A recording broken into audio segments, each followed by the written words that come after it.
Tensions can often fly high between family members, and it seems that the royal family is no exception.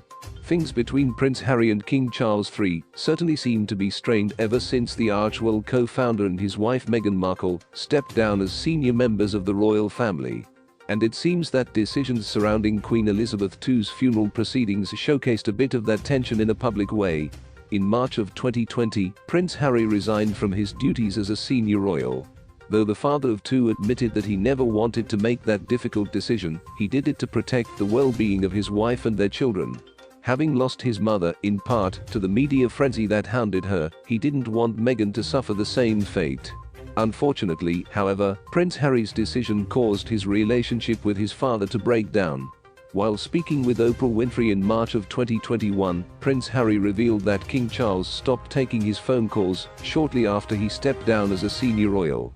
In the television special entitled Oprah with Meghan and Harry, Prince Harry also shared that he'd been cut off financially from his family. And it seems that Prince Harry's relationship with his father hasn't improved since then. Back in August, Meghan told The Cut that, "Harry said to me, I lost my dad in this process." It seems that even the death of Queen Elizabeth II didn't help alleviate tensions between King Charles and his youngest son. This became evident after the drama about military service uniforms. Aside from the King's younger brother, Andrew, who has been stripped of his royal titles due to behavior, Prince Harry was the only man in the immediate succession line who was not permitted to wear a service uniform to Queen Elizabeth's funeral. When the news about the uniform drama found its way to the media, King Charles seemed to make a concession. He permitted his youngest son to wear his military service uniform to a vigil in his mother's honor. However, the King reportedly had the late Queen's eye royal cipher removed from his youngest son's jacket. According to The Cut, Prince Harry was left heartbroken by his father's decision, which many viewed as a public snub. But while Prince Harry may have been devastated by King Charles's decision, he seemed to put on a brave face despite his father's brush off.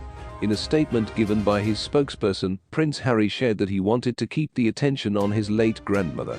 His decade of military service is not determined by the uniform he wears, and we respectfully ask that focus remain on the life and legacy of Her Majesty Queen Elizabeth II. The statement read. It seems as if Prince Harry has chosen to take the high road for the time being. Only time will tell if he and King Charles are able to repair their relationship.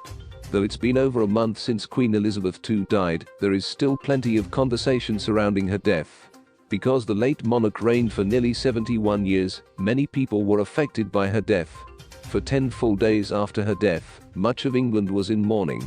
In fact, people flew in from all over the world simply to pay respects to her. But her death likely affected her family members most of all. Her son King Charles III and grandsons, Prince William and Prince Harry, were certainly affected when they heard the news. Naturally, all of the royal family turned up for Queen Elizabeth's funeral proceedings. Even Prince Harry, who currently resides in the US, flew in for the occasion. Since stepping down from his duties as a senior royal, Prince Harry has made a life for himself in Montecito, California. The prince lives in a sprawling mansion with his wife Meghan Markle and children Archie Harrison Mountbatten-Windsor and Lilibet Diana Mountbatten-Windsor. Most of the royals were informed of Queen Elizabeth's death prior to the announcement being made to the general public. However, The Cut reported that King Charles told one of his sons about his mother's death long before the other. Charles waited almost 2 hours to tell Harry that the Queen had died, The Cut claimed. Ward reported that Charles called both his sons early on September the 8th to get them to Balmoral to see the Queen before she died, but that Harry received that call some time after Prince William. Because King Charles allegedly withheld the news of Queen Elizabeth's death, Prince Harry had no opportunity to see his grandmother one last time.